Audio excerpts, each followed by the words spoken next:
اور عافیت کا معاملہ فرما۔ اے اللہ آج موقع پر ہم نے جشن آزادی اس طور پر منایا ہے کہ ہمارے اکابر سے رخصت ہوئے ہیں، ان کی قربانیاں ہیں، تو ہم نے ان کی قربانیوں کو یاد کیا ہے۔ اے اللہ ہمارے اکابرین نے جتنی بھی قربانیاں دی ہیں، انہوں نے جتنے بھی اس ملک کے لیے خون بہائے ہیں، اے میرے مولا ان کی قربانیوں کو قبول فرما۔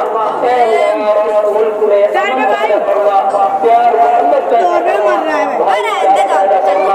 اے اللہ نفرتوں کی آندھیوں کو ختم فرما، نفرتوں کی آگوں کو بجھا دے۔ اے میرے مولا پیار کی دعوت بخشا، اے اللہ آپس میں پیار محبت قائم فرما۔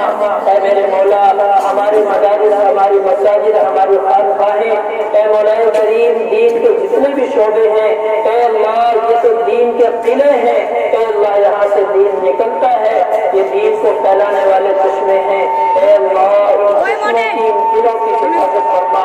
اے مولا کریم ہمارے اس ملک کی ہر طرح سے حفاظت فرما۔